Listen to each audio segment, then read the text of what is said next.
तो स्टूडेंट्स, हम पढ़ रहे थे क्लास 10th इंग्लिश मीडियम। पिछले सारे वीडियो में हमने एक्सरसाइज 6 और 7 कंप्लीट कर ली थी।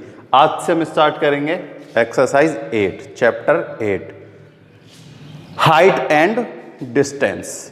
तो हाइट और डिस्टेंस जो है हम क्या करेंगे, फाइंड करेंगे। तो जो हाइट और डिस्टेंस जो हम फाइंड करेंगे ना, वो भी हम ट्रिग्नोमेट्री के ही यूज से क्या करेंगे, फाइंड करेंगे।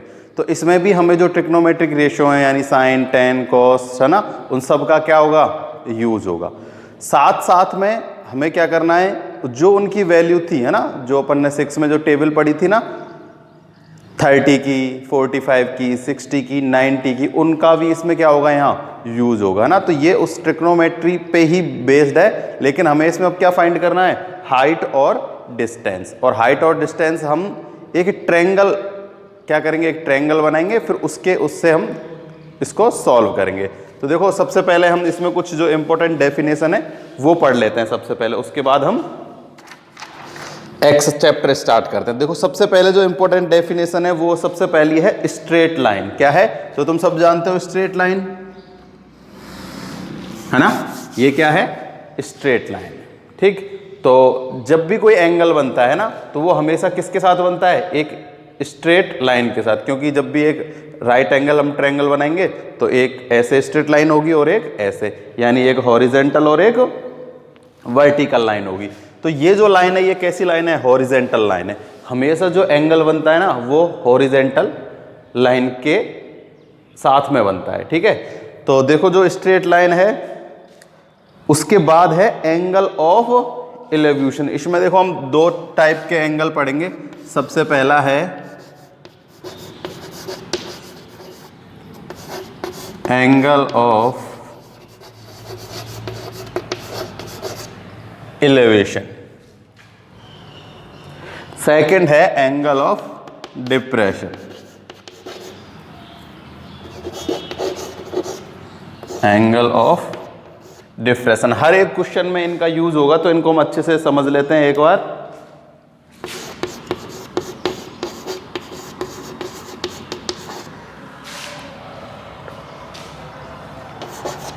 Angle of evolution and angle of depression. तो देखो, जो भी कोई भी एंगल क्या हो रहा है बनेगा, वो किसके साथ बनेगा, वो बनेगा स्ट्रेट लाइन है ना, यानी हॉरिजेंटल लाइन के साथ। तो देखो, एंगल ऑफ एवोल्यूशन और एंगल ऑफ डिप्रेशन में क्या डिफरेंस है और इसमें क्या थोड़ी सी इक्वलिटी भी है ना। वैसे तो देखो, सबसे पहले हम एंगल ऑफ क्या पढ़ते हैं, एवोल्यूशन। तो देखो, जो एंगल ऑफ एवोल्यूशन होता है ना, वो जैसे ये कोई एक स्ट्रेट लाइन है, क्या है, ये एक स्ट्रेट लाइन है ना। तो जैसे कोई यहां से देख रहा है नीचे की तरफ से, यहां जैसे कोई है और यहां से कोई देख रहा है, और वो ये क्या है, एक हॉरिजेंटल लाइन है। तो इस हॉरिजेंटल लाइन के साथ यहां एक क्या बनता है, एंगल बनता है। क्या बनता है, एंगल। तो ये जो एंगल है थीटा डिग्री, ये क्या कहलाता है, एंगल ऑफ एवोल्यूशन। यानी कहां से, बॉटम से अप देखने पर। तो देखो, इसकी डेफिनेशन भी यही है कि when the object is above the eye then the angle which the line is straight line with the horizontal line is called the angle of evolution. ठीक, object above the eye when the angle which is line sight make with the horizontal line is called the angle of evolution. तो जब भी हम यहां से ऊपर देखेंगे तो क्या बनेगा, एंगल ऑफ एवोल्यूशन। तो देखो, एंगल ऑफ डिप्रेशन क्या होता है, जैसे ये ही कोई एक स्ट्रेट लाइन है ना। अब जैसे मान लो ये कोई भी एक क्या है, ये कोई भी एक क्या है, कुछ भी मान लो है ना अपने पास। अब यहाँ ये परपेंडिकुलर है, मान लो ये कोई भी कुछ भी मान लो इसको, चाहे लाइट पोल, कुछ भी हमें क्वेश्चनों में दिया जाएगा। तो देखो, जो एंगल ऑफ डिप्रेशन बनेगा ना, वो कहाँ से देखने पर बनेगा, यहाँ से जैसे कोई देख रहा है ना, तो ये जो एंगल बनेगा, मैंने अभी अभी बताया था कि जो एंगल होता है वो हमेशा हॉरिजेंटल लाइन के साथ में बनता है। तो इसकी जो हॉरिजेंटल लाइन होगी ना, वो कौन सी होगी, ये होगी। तो वो जो एंगल होगा ना थीटा का, वो कौन सा होगा, ये होगा। ठीक है, ये वाला एंगल नहीं होगा एंगल ऑफ एवोल्यूशन, है ना, हमेशा सॉरी एंगल ऑफ डिप्रेशन। जो एंगल ऑफ डिप्रेशन होगा वो भी देखो, जैसे ये एक हॉरिजेंटल लाइन है, इसके साथ एंगल बना रहा है, तो ये जो एंगल बनेगा एंगल ऑफ डिप्रेशन, ये भी एक हॉरिजेंटल लाइन हो, उसको हम ऐसे मान लेंगे, और हॉरिजेंटल लाइन बनेगा इसके साथ। ठीक है, अब देखो इनमें कुछ, वैसे देखो क्वेश्चनों में ना कोई फर्क नहीं पड़ता कि एंगल ऑफ एवोल्यूशन दिया है या एंगल ऑफ डिप्रेशन, क्यों, देखो वो मैं बताता हूँ। जैसे देखो ये डायग्राम है, अगर हम यहाँ से देख रहे हैं तो ये जो एंगल बन रहा है थीटा, तो ये कौन सा बन रहा है, एंगल ऑफ एवोल्यूशन। और अगर हम अब यहाँ से देख रहे हैं तो ये जो एंगल बन रहा है थीटा, ये कौन सा बन रहा है, एंगल ऑफ डिप्रेशन। ठीक है, तो angle of evolution and angle of depression, both angle are alternate angle. देखो ये कैसे बन रहा है, ऐसे, ऐसे और ऐसे। ठीक है, ये एक कोई स्ट्रेट लाइन है, तो देखो ये जो एंगल है ये तो है एंगल ऑफ एवोल्यूशन, और ये जो एंगल है ये कौन सा, एंगल ऑफ डिप्रेशन। तो देखो ये दोनों कैसे एंगल है, ये एंगल और ये एंगल अल्टरनेट एंगल है। कैसे है, अल्टरनेट, यानी जो एंगल ऑफ एवोल्यूशन और एंगल ऑफ डिप्रेशन, देखो जो एंगल ऑफ एवोल्यूशन होगा ना वही एंगल ऑफ डिप्रेशन होगा। अगर ये 60 है तो ये भी 60, ये 30 है तो ये 30, ये 45, ये 45। ठीक, तो जब भी क्वेश्चन में बात होगा या तो वो एंगल ऑफ एवोल्यूशन देगा या एंगल ऑफ डिप्रेशन देगा, तो हम उसे एंगल ऑफ किससे करेंगे, एवोल्यूशन से करेंगे। डिप्रेशन दिया होगा, लेकिन हमें पता है डिप्रेशन और एवोल्यूशन हमेशा क्या होते हैं, अल्टरनेट होते हैं, तो हमें जो यूज आएगा वो कौन सा आएगा, एंगल ऑफ एवोल्यूशन। केवल क्या है, हमें कंफ्यूज करने के लिए कहीं कहीं एंगल ऑफ डिप्रेशन दे दिया जाता है। तो एंगल ऑफ डिप्रेशन कुछ भी नहीं है, एंगल ऑफ डिप्रेशन एक्चुअली में है ही क्या है, एंगल ऑफ एवोल्यूशन है ना। तो हमें हर क्वेश्चन में क्या करना है, एक ट्रायंगल बनाना है, और उसमें हमें क्या दिया होगा, या तो बेस दिया होगा, या परपेंडिकुलर दिया होगा, या हाइपोटेन्यूस, और एक थीटा दिया होगा, और जो नहीं दिया होगा वो हमसे पूछेगा, या तो हाइट पूछेगा या फिर डिस्टेंस पूछेगा, जैसे इस चैप्टर का नाम है।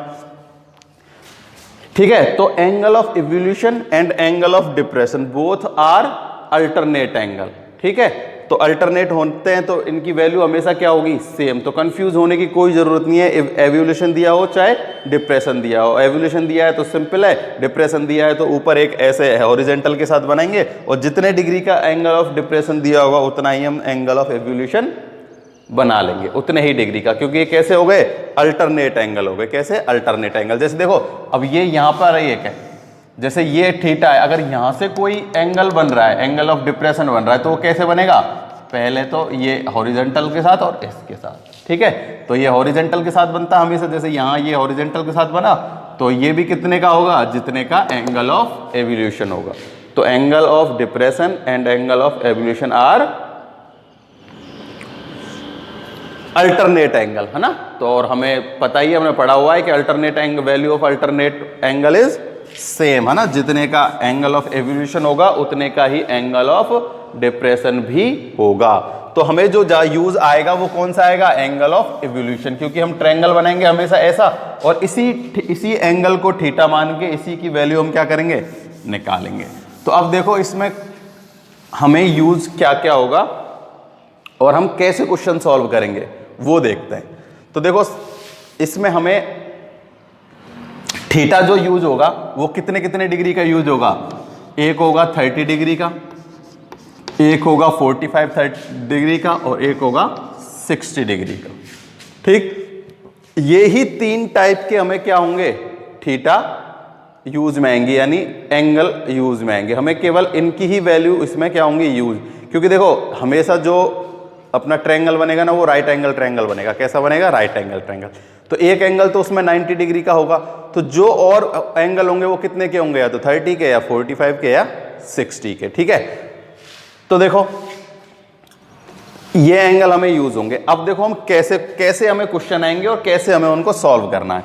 तो जैसे हमें क्वेश्चन दिया होगा कि कोई भी एक पोल है, उसकी हाइट दी हुई है, जैसे उसकी हाइट दी हुई है 10, है ना, कि एक पोल है, इसकी हाइट है 10 मीटर। ठीक है, और ये हॉरिजॉन्टल के साथ 30 डिग्री का एंगल बना रहा है, 30 डिग्री का एंगल, ये 30 डिग्री का एंगल।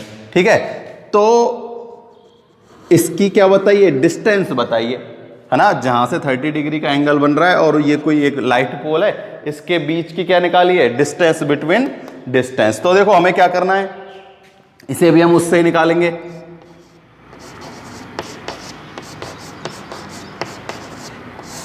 इस एक्सरसाइज में इस चीज का भी यूज है ना, और इंपॉर्टेंट यूज होगा इसका। हम इसी से पता लगाएंगे कि हम क्वेश्चन को कहां से स्टार्ट करेंगे सॉल्व करना। तो देखो हमें परपेंडिकुलर दिया गया है, जैसे कोई भी नाम डाल दो, ए बी सी, क्लियर।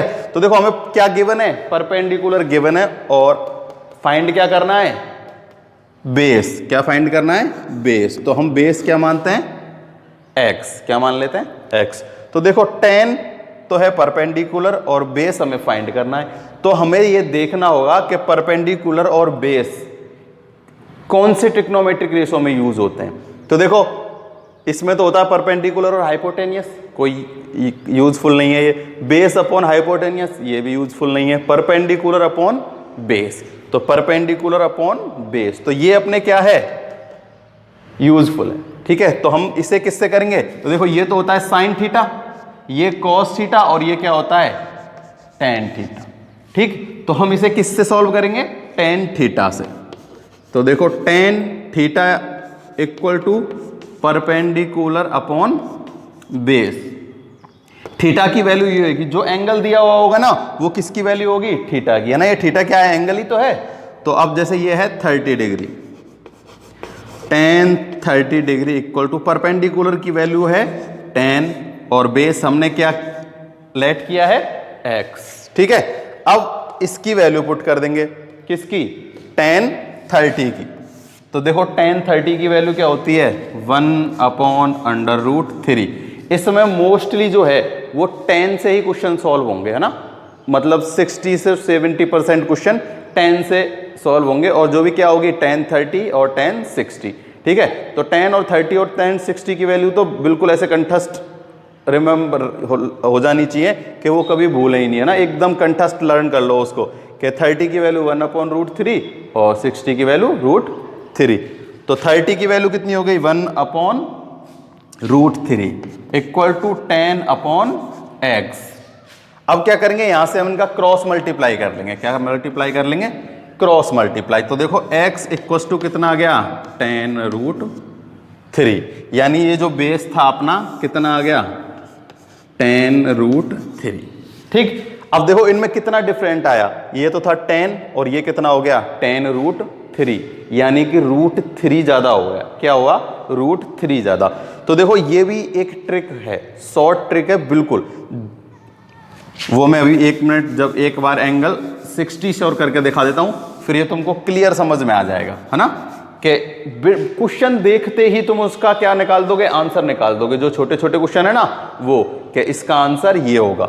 कैसे, देखो अब ये एंगल था 30, अब हम इसे मान लेते हैं 60 और सेम क्या निकालते हैं, बेस निकालते हैं। ठीक है, इसको चाहे कर लो 12, क्या कर लेते हैं 12। तो देखो वही tan थीटा की value 60 perpendicular upon base, tan 30 की value √3, 12 upon x, cross multiply, ये कितना आ जाएगा, ये आ जाएगा x √3 इक्वल टू में 12, और x की वैल्यू कितनी आ जाएगी, 12 अपॉन में √3। अब देखो 3 जब भी रूट में नंबर किस में आता है, डिवाइड देने में ना, यानी डिनोमिनेटर में क्या है, तब भी रूट का क्या आ जाए, नंबर हो, या √3, वैसे मोस्टली √3 होगा।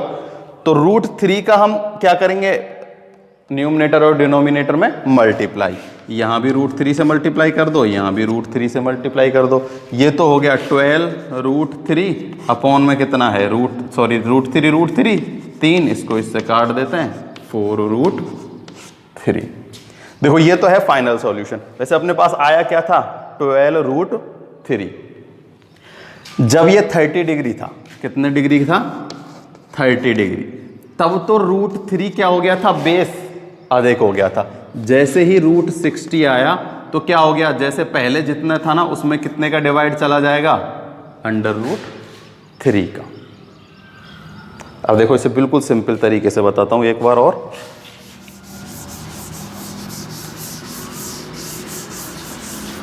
देखो ये तो है परपेंडिकुलर और ये है बेस। क्या है? बेस। जब एंगल हो 30 डिग्री का, कितने डिग्री का हो एंगल? 30 डिग्री का, तब ये जो बेस है ये कितना होता है? √3 ज्यादा होता है। जैसे अगर ये कुछ भी है, मान लो ये x है ना, तो ये कितना होगा? x√3।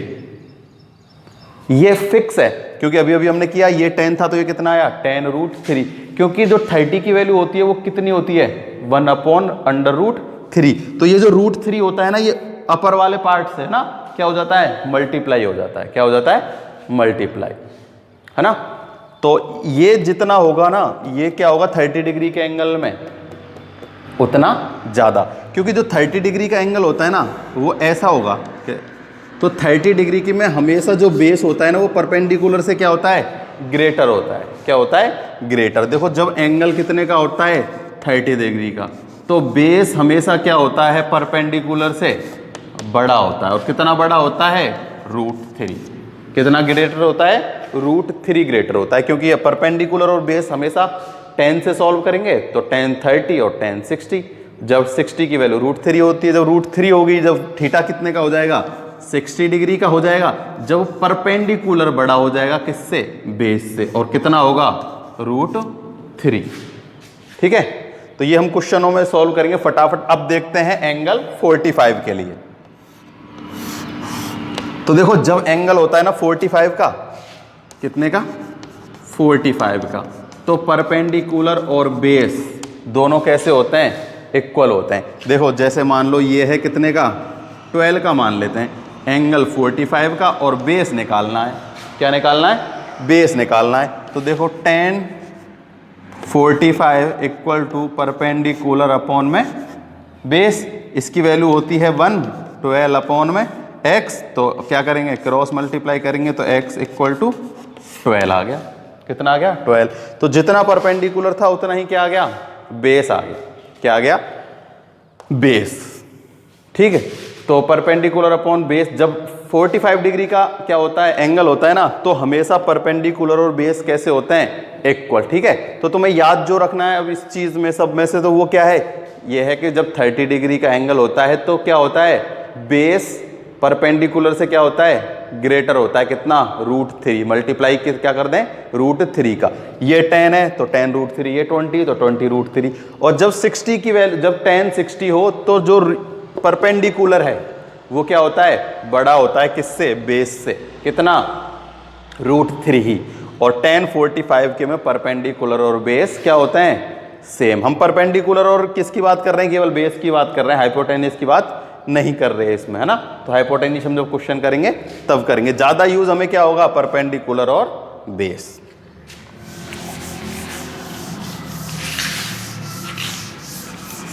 अब जो इस एक्सरसाइज में, है ना, मोस्टली जो क्वेश्चन है, मतलब 60 to 50% जो क्वेश्चन है वो उन सब का डायग्राम जो है वो कैसा होगा?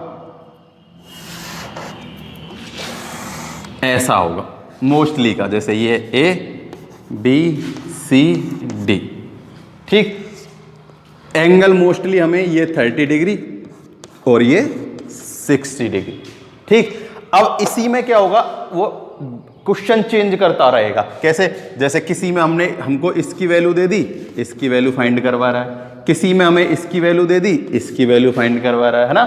तो इन क्वेश्चनों को ही चेंज कर देगा, जैसे कुछ भी बना देगा ना। तो क्वेश्चन में कंफ्यूज नहीं होना है ना। जब ऐसे क्वेश्चन होंगे ना जिसमें क्या बन रहे हैं? 2 ट्रायंगल। क्या बन रहे हैं? 2 ट्रायंगल। जैसे देखो ये हमें यहां से यहां तक ये जो है इसकी वैल्यू दे दी। क्या दे दी? वैल्यू। इसकी वैल्यू दे दी यहां से यहां तक की, जैसे मान लो दे दो 15 दे दी। क्या दे दी? 15। और हमें इन दोनों में से कोई भी एक दे दी और एक फाइंड करवा रहा है। जैसे दे दी कि यहां से यहां तक की वैल्यू हमें दे the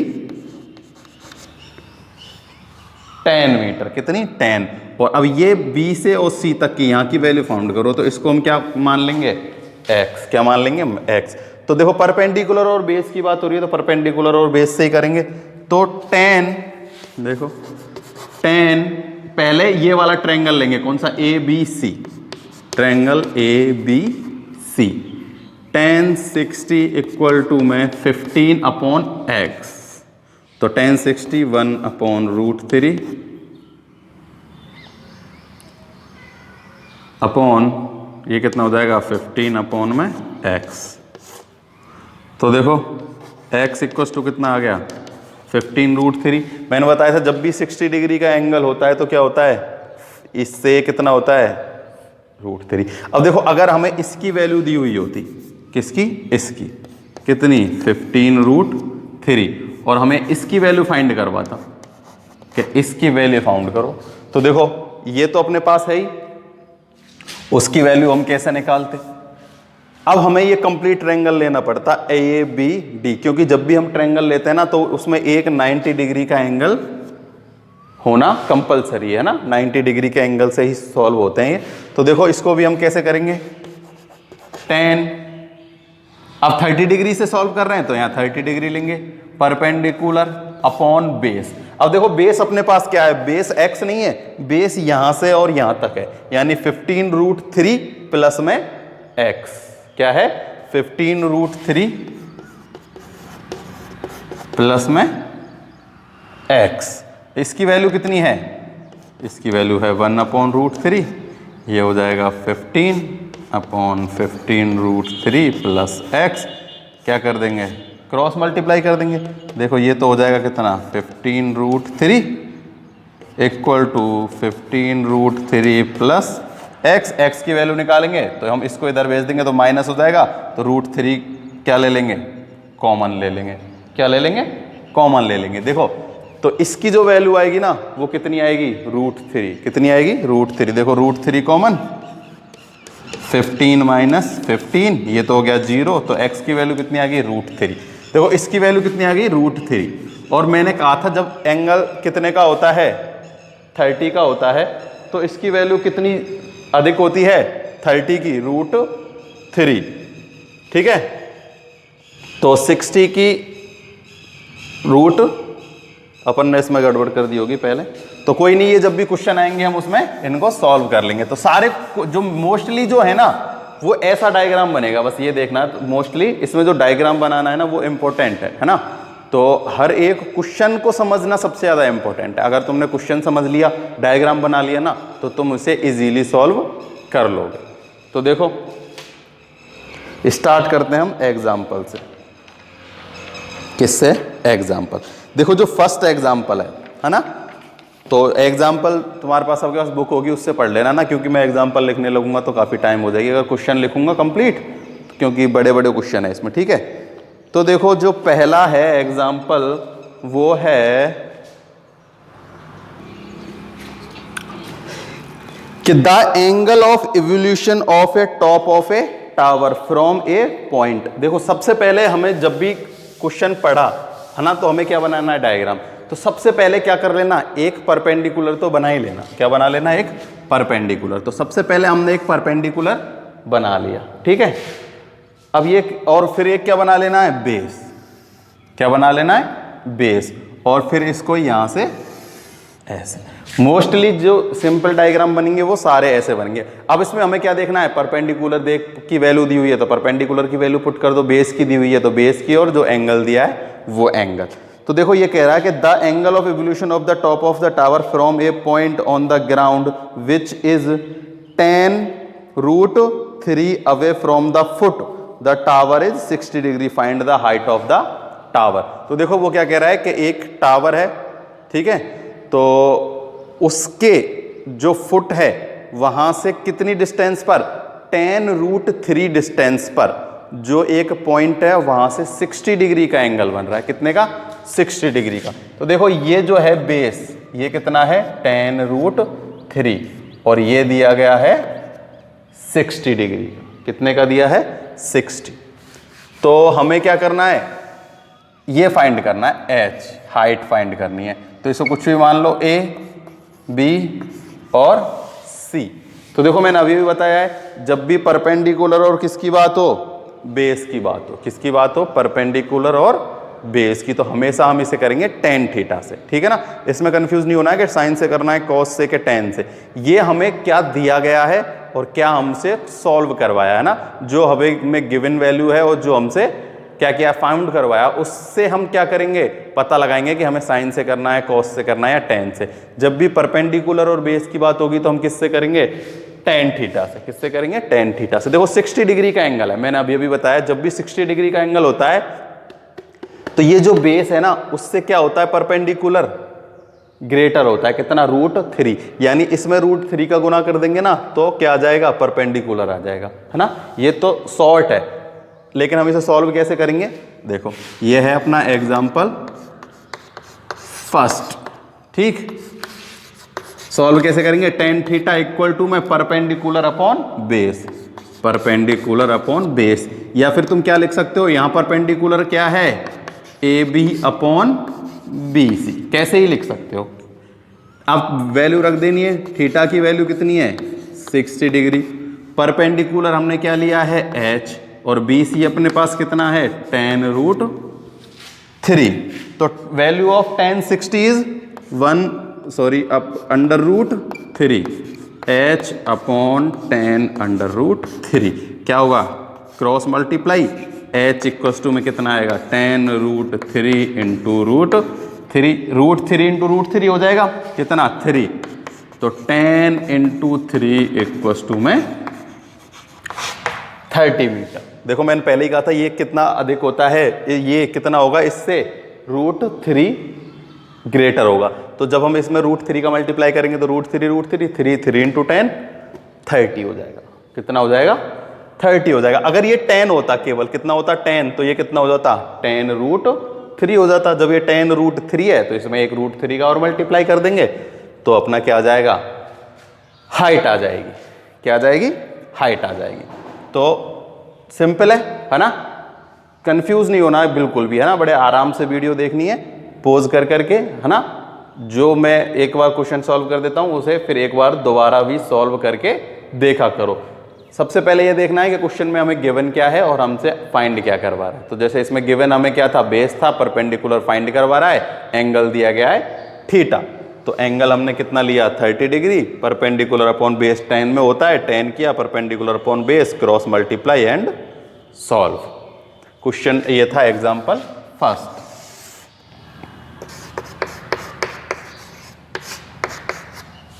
example second, example second है, देखो angle of depression of a boat from a bridge 50 metre height. तो देखो सबसे पहले इसने 50 मीटर हाइट का एक ब्रिज है, तो डायग्राम बनाने में क्या कर लेना है, एक 50 मीटर का ब्रिज बना लेना है, ठीक है। सबसे पहले परपेंडिकुलर और बेस बनाओ, ठीक है। और इसमें एंगल दिया है कितने का, 30 डिग्री का। Find the horizontal distance of the boat from the bridge. देखो क्वेश्चन पढ़ना अच्छे से, ये कह रहा है कि द एंगल ऑफ डिप्रेशन। अब एंगल कैसा बन रहा है, डिप्रेशन बन रहा है। मैंने थोड़ी देर पहले बताया था, जब भी एंगल ऑफ डिप्रेशन बनता है तो हॉरिजेंटल कहाँ आती है, यहाँ, और इसके साथ एंगल बनता है कितने डिग्री का, 30 डिग्री का। कितने डिग्री का एंगल बनेगा, 30 डिग्री का। तो ये जो एंगल है ये हमें दिया गया है कितने का, 30 डिग्री का। इसको कुछ भी मान लो, ABC, ठीक। Of a boat a bridge 50 metre height is 30, find the horizontal distance. तो देखो हॉरिजेंटल डिस्टेंस ये यानी ये। अब देखो मैंने पहले ही कहा था जो एंगल ऑफ डिप्रेशन होता है वही क्या होता है, एंगल ऑफ एवोल्यूशन, क्योंकि ये कैसे हैं, दोनों अल्टरनेट हैं। कैसे हैं, अल्टरनेट। तो हमें, मैंने पहले ही कहा था, हमें यूज कौन सा करना है, angle, angle of depression. Solve हम इसी एंगल से करेंगे, लेकिन हमें एंगल ऑफ डिप्रेशन दिया है तो हम उसे बस ऐसा बना देंगे। और ये दोनों कैसे होते हैं, सेम होते हैं ना, इनकी वैल्यू सेम होती है। तो देखो अब एंगल कितने का है, देखो यहीं से क्वेश्चन सॉल्व हो जाता है। अब हमें परपेंडिकुलर दिया गया है, बेस फाइंड करवाना है। ये अगर 50 है तो ये कितना हो जाएगा, 50√3, क्योंकि 30 डिग्री का एंगल है तो परपेंडिकुलर से बेस कितना अधिक होता है, √3 अधिक होता है। तो देखो सिंपल सा, सब वही परपेंडिकुलर अपॉन बेस, परपेंडिकुलर और बेस के बारे में हम बात कर रहे हैं। तो परपेंडिकुलर और बेस, tan थीटा की वैल्यू 30 डिग्री, और परपेंडिकुलर कितना है, 50 अपॉन में ये हमने x लेट कर लिया, ठीक।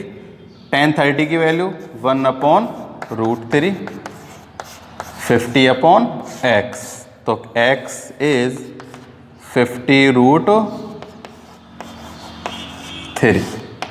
मैंने पहले ही कहा था कि ये 50 है, ये कितना आएगा 50√3, तो ये क्या आ गया 50/50√3 हॉरिजेंटल डिस्टेंस, है ना। बिल्कुल सिंपल है। अभी जैसे जैसे आगे बढ़ते जाएंगे क्वेश्चन थोड़े थोड़े डिफिकल्ट होते जाएंगे, लेकिन हमें बस क्वेश्चन पढ़ना है, अच्छे से समझना है। साथ जो इनको करने का पैटर्न है ना, वो सब क्वेश्चनों का सेम है ना। तो थोड़ा हो सकता है कि शुरू में ऐसा लगे अजीब सा, लेकिन धीरे धीरे वो होने लग जाएंगे सॉल्व, अगर तुम अच्छे से उस क्वेश्चन को पढ़ोगे तो, है ना।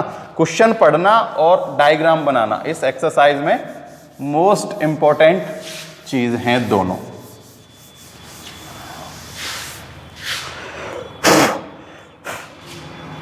अब देखो क्वेश्चन नंबर एग्जाम्पल अपना है 3rd। देखो अच्छा क्वेश्चन है एग्जाम्पल 3rd। देखो एग्जाम्पल 3rd कह रहा है कि the shadow of a 1.5 metre tall student, है ना।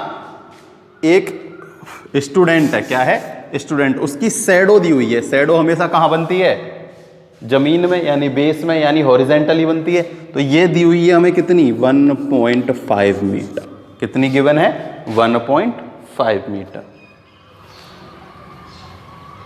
ये कह रहा है the shadow of 1.5 metre tall student on a level ground is 1। ये जो है ना, ये शैडो नहीं है, ये है उसकी हाइट, है ना। क्वेश्चन अच्छे से पढ़ना है कि the shadow of a 1.5 metre tall student, यानी जो स्टूडेंट है उसकी हाइट कितनी है 1.5 metre, on level ground is 1 metre. तो कितनी बन रही है यहां बन रही है 1 मीटर की। कितने की बन रही है 1 मीटर की। At the same time the shadow of a tower is 5 metre. एक कोई टावर है, उसकी शैडो बन रही है कितनी 5 मीटर। टावर की हाइट हमें फाइंड करनी है। Then find the height of the tower. तो देखो सेम टाइम है, क्या है सेम टाइम। तो जब भी सेम टाइम होगा तो जो थीटा की वैल्यू क्या होगी सेम होगी। देखो क्या होगा, कोई भी सेम टाइम है तो ये जो शैडो बन रही है किससे बनती है, लाइट रे से बन रही है। तो हमेशा सेम टाइम पे जो लाइट रे का जो एंगल होता है वो सबके लिए क्या होता है सेम होता है। एक उसमें तुम कुछ भी खड़े कर दो, चाहे आदमी या फिर कोई भी वस्तु, कोई कुछ भी ऑब्जेक्ट, पोल, कुछ भी, तो उन जो सबका शैडो का रेशो होगा ना, वो रेशो कैसा होगा सेम होगा। अगर किसी 1 मीटर टॉल आदमी की शैडो कितनी है, यानी 1.5 की रेशो कितना है 1 आ रहा है, उसकी शैडो कितनी है 1। तो उनका जितना रेशो है उतना ही जितने भी सारे ऑब्जेक्ट हैं जिनकी क्या बन रही है शैडो बन रही है, उनका भी रेशो क्या होगा सेम। जैसे ये ऐसा होता कि 2 मीटर का क्या है पोल है, उसकी शैडो कितनी है 1, तो क्या होता 4 वाले की शैडो होती 2, 8 वाले की शैडो होती 4, है ना, क्योंकि सबका रेशो क्या होता सेम। ऐसे ही यहां भी इन क्या होगा सेम टू सेम रेशो होगा। देखो तो ये 1 मीटर शैडो थी तो उसकी हाइट कितनी है 1.5, यानी कि कितनी है 1.5 मोर। देखो 1 and 1.5, यानी कि इसके हाफ का क्या कर दिया उसमें ऐड कर दिया, यानी 1 का हाफ कितना होता है 0.5 ऐड कर दो, क्या बन जाएगा शैडो। ऐसे ही सेम इसमें 5 है तो इसका हाफ करो कितना 2.5 5 में ऐड करो तो 7.5 क्या आ जाएगी उसकी हाइट आ जाएगी, क्योंकि इनका रेशो कैसे होगा सेम। लेकिन हम देखो इसे सॉल्व कैसे करेंगे।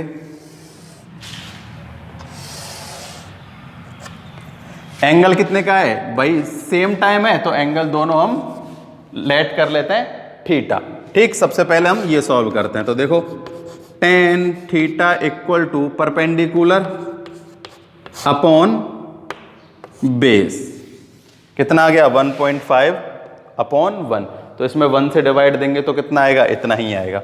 अब हम इसको करते हैं tan theta equal to x, इसको क्या मान लेते हैं x मान लेते हैं, क्या मान लेते हैं x अपॉन 5। देखो tan थीटा की वैल्यू यहां से tan थीटा इक्वल टू कितना आया 1.5 मीटर।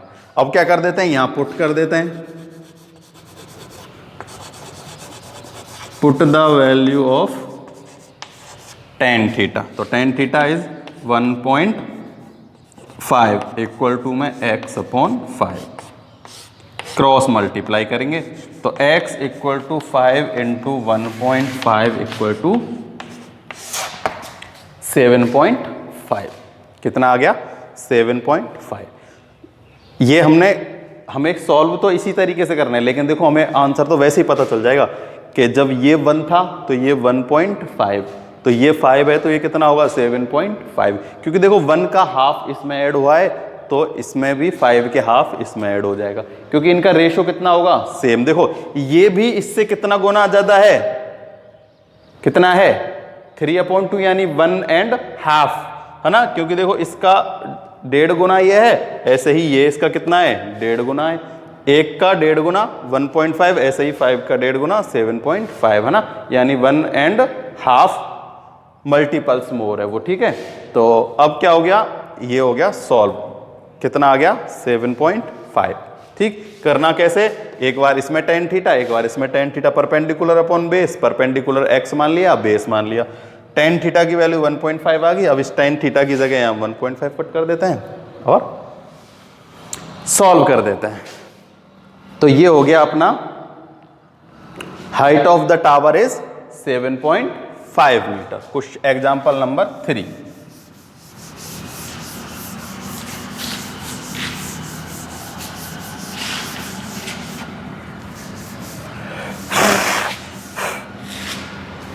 अब देखो एग्जाम्पल 4। देखो एग्जाम्पल 4, अब थोड़े एग्जाम्पल क्या होने लग जाएंगे? बड़े बड़े आने लग जाएंगे, थोड़े टफ आने लग जाएंगे, है ना। एग्जाम्पल इसके थोड़े से टफ भी हैं, तो घबराने की ज़रूरत नहीं है, आराम आराम से पढ़ेंगे। देखो ये कह रहा है कि there is a small island in middle of 100 metre wide river. 100 metre wide river है, उसके बिटवीन में एक स्मॉल क्या है? आइसलैंड है। ठीक है, तो हमें सबसे पहले तो 100 मीटर क्या बनानी है? रिवर बनानी है 100 मीटर वाइड। तो हमें गिवन है कितना? 100 मीटर वाइड क्या है? एक रिवर है। A tall tree stand on the island. देखो यहां कहीं भी है ना, एक क्या है? कोई आइसलैंड है। ये 100 मीटर रिवर है, उसमें कोई आइसलैंड है, यहां एक ट्री है। क्या है? एक ट्री। ठीक है, तो ट्री हमेशा क्या होगा? परपेंडिकुलर। तो अपने पास एक ट्री क्या आ गया? परपेंडिकुलर आ गया। 2 point P and Q are situated on the opposite side of river. तो 2 पॉइंट, एक है P, ये मान लेते हैं P एंड Q। ठीक, P and Q। P and Q tree in one and same line. If the angle of evolution of the top of the tree from P and Q is 30 and 45। कितना है? 30 and 45।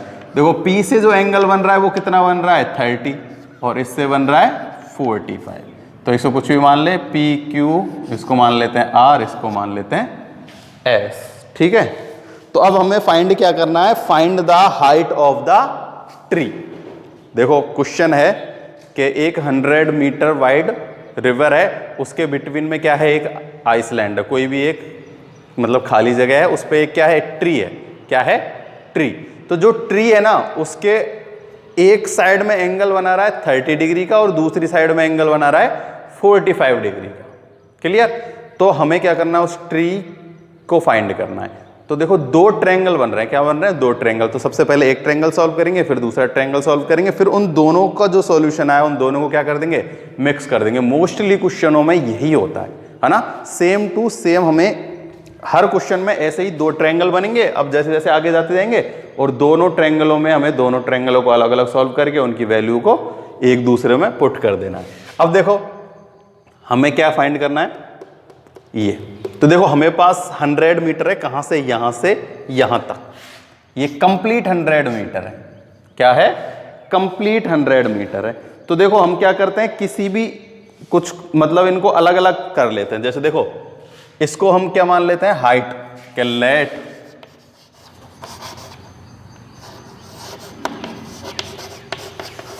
Height of tree is h। क्या है h? हम क्या कर लेते हैं, late कर लेते हैं। अब देखो ये अगर h है तो ये एंगल कितने का है, 45 का। कितने का है, 45 का है। तो ये अगर h है तो ये भी कितना आ जाएगा, h। देखो चलो पहले हम इसको तो मान लेते हैं, कितना, इसको मान लेते हैं लेट x।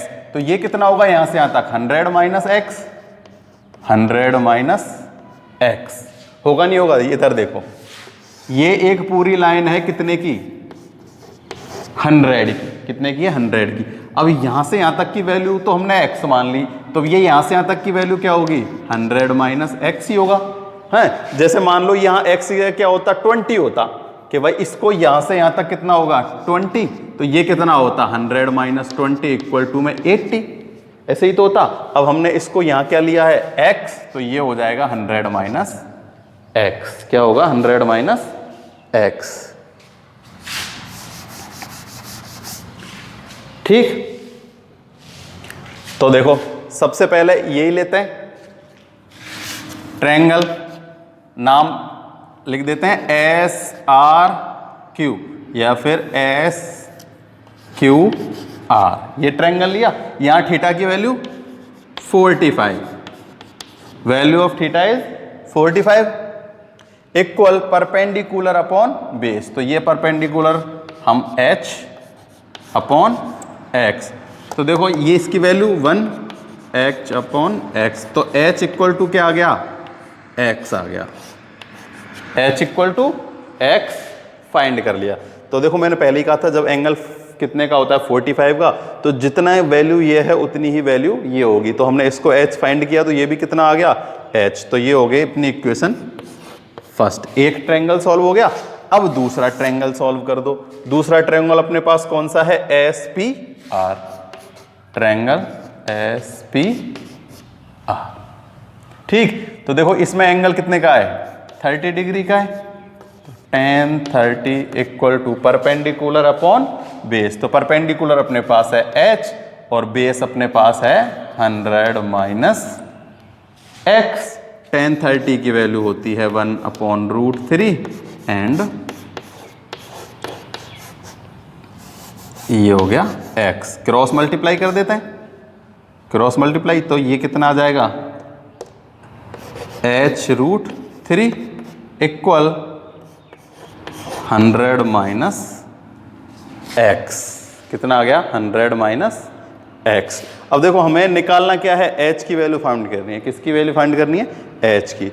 तो देखो ये कितना आ गया, अपने पास आ गया √3। तो इसका मल्टीप्लाई इससे। अब देखो हम क्या कर देते हैं, इधर डिवाइड दे देते हैं। हमें h की वैल्यू फाइंड करनी है। किसकी वैल्यू फाइंड करनी है, h की। तो देखो जैसे ही हम h की वैल्यू फाइंड करेंगे, देखो हमारे पास यहाँ क्या है, h इक्वल टू में x गिवन है।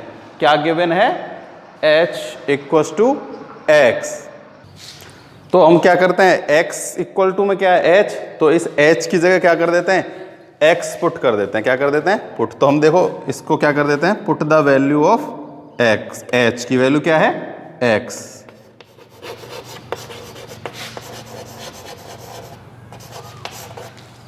पुट द वैल्यू ऑफ किसी की कर दो, चाहे तो x को h बना दो, चाहे h को x। तो हमें h फाउंड करना है, तो हम क्या कर देते हैं, इसकी जगह h पुट कर देते हैं, x की जगह क्या कर देते हैं, पुट। तो put the value of x is h। तो यहां हम h पुट कर देते हैं। तो देखो h√3 इक्वल 100 माइनस h। अब हम इसको इधर ले लेते हैं। तो देखो मैं इधर लिख देता हूं, ट्रांसफॉर्मेशन कर देते हैं इधर। तो h√3 ये नेगेटिव है, इधर आएगा तो पॉजिटिव, h इक्वल टू 100। ठीक है। देखो ज्यादा वो होने की जरूरत नहीं है कि पता नहीं क्या हो रहा है। सिंपल सा, सबसे पहले ये ट्रायंगल लिया, h इक्वल आ गया x, क्योंकि 45 का डे है, जितना होगा बेस उतना ही होगा परपेंडिकुलर। तो h इक्वल x। अब लिया ये, तो tan 30 h अपॉन में परपेंडिकुलर अपॉन में बेस। बेस मैंने बता दिया 100 माइनस एक्स। क्रॉस मल्टीप्लाई किया। ठीक है। अब कैलकुलेशन करनी है अच्छे से। देखो यहाँ तो क्या है, h√3 क्रॉस मल्टीप्लाई, यहाँ आ गया ये। तो अब इस x की जगह हमने क्या पुट कर दिया, h। हम यहाँ से निकाल चुके हैं, x और h क्या है, इक्वल है। अब क्या कर दिया, इस h का ट्रांसफॉर्मेशन किया है इधर, h का ट्रांसफॉर्मेशन। तो देखो यहाँ h और यहाँ h, तो h तो आ गया कॉमन, क्या आ गया h कॉमन, तो यहाँ तो होगा √3 + 1 इक्वल टू 100। h की वैल्यू निकालनी है तो इसका इसमें डिवाइड दे देते हैं, तो h इक्वल टू 100 अपॉन √3 + 1।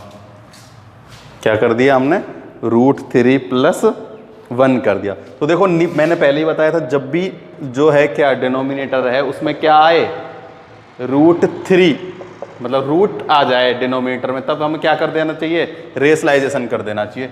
तो हम यहाँ से क्या कर देते हैं, रेशलाइजेशन कर देते हैं। 100 अपॉन √3 + 1 √3 - 1 अपॉन में √3 - 1। ठीक, तो देखो ऊपर तो कितना आ गया। अब मैं इसको थोड़ा सा ऐसे यहाँ से मिटा देता हूँ ना, इसको लिख लेना। h equals to 100 √3 - 1। देखो a + b a - b यानी a², 3 का स्क्वायर माइनस 1 का स्क्वायर इक्वल टू 2। कितना आया, 2। 2 से 100 गया 50 टाइम, 50 √3 - 1। देखो होने को तो ये सही है, लेकिन बुक में और आगे सॉल्व कर रखा है। आगे क्या सॉल्व कर रखा है, जो ये √3 है ना, इसकी वैल्यू पुट कर रखी है। तो √3 की वैल्यू बहुत सारे क्वेश्चनों में हम इसमें पुट करेंगे, ठीक है। वैसे तो क्वेश्चन में दे दिया गया होगा, जिस क्वेश्चन में भी हमें √3 की वैल्यू गिवन है उसमें हम √3 की वैल्यू पुट करते हैं, और जिसमें गिवन नहीं होती है हम उसमें पुट नहीं करते। तो इसमें हम पुट कर देते हैं। √3 की वैल्यू वैसे होती है कितनी, देखो मैं यहाँ लिखता हूँ, √3 होता है 1.732।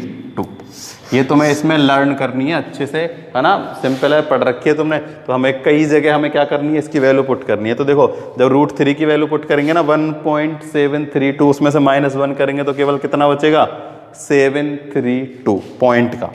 तो 50 का गुना जब किससे करेंगे, 0.732 से करेंगे, तो जो आंसर होगा वो आंसर होगा कितना, 36.6 मीटर।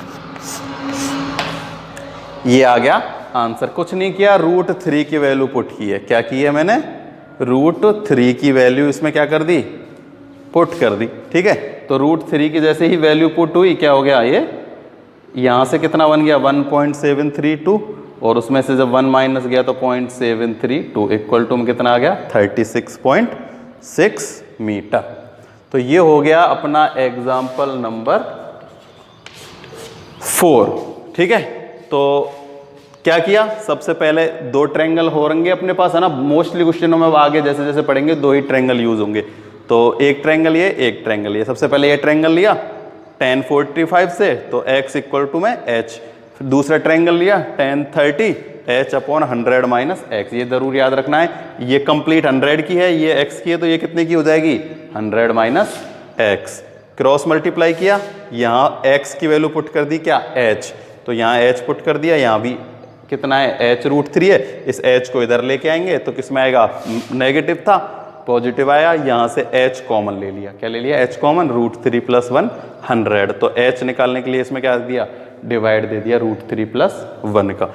अब जब भी नीचे क्या, मैंने पहले बता रखा, जब भी डिनोमिनेटर में क्या है, रूट का नंबर आए उसका रेशलाइजेशन कर देना चाहिए। यहाँ से मैंने इसका रेशलाइजेशन कर दिया, ठीक। तो ये तो ऊपर तो क्या हुआ, सीधा मल्टीप्लाई हो रहा है, नीचे फॉर्मूला बन गया a + b a - b। तो a + b a - b यानी a का स्क्वायर, यानी 3 √3 का स्क्वायर 3, a का स्क्वायर 1, तो 3 - 1 इज 2। 2 में से 100 में डिवाइड देंगे तो 50, √3 - 1, √3 का वैल्यू पुट कर देंगे 1.7321, उसमें से 1 माइनस जाएगा तो 0.732। 50 से मल्टीप्लाई करेंगे 36.6, क्या आ जाएगा, इसका आंसर आ जाएगा, ठीक है। तो इस एक्सरसाइज में मैं अभी फिर कह रहा हूँ कि क्वेश्चन समझना पढ़ना बहुत ज़्यादा इंपॉर्टेंट है। अगर क्वेश्चन तुम्हारे समझ में आ गया तो तुम इजीली इसको सॉल्व कर लोगे। डायग्राम बनाना है, बस 2 ट्रायंगल होंगे मोस्टली क्वेश्चनों में, एक बार ये ट्रायंगल सॉल्व करना है, एक बार ये ट्रायंगल, और उनकी वैल्यू को क्या कर देना है, या तो जो इक्वेशन बनेंगी 2, या तो उनका मल्टीप्लाई होगा या एक की वैल्यू दूसरे में पुट होगी, कि ये पूरी एक्सरसाइज में, है ना। तो हर जो मैंने अब तक ये जो लास्ट के 2 एग्जाम्पल कराए दोनों अच्छे हैं, इनको थोड़ा सा और अच्छे से करना, 2-2 3-3 बार सॉल्व। तो आज की वीडियो में केवल इतना ही। वीडियो पसंद आए तो लाइक करना, चैनल सब्सक्राइब कर ही लिया होगा तुमने, जिन्होंने नहीं किया होगा चैनल सब्सक्राइब कर लेना। ठीक।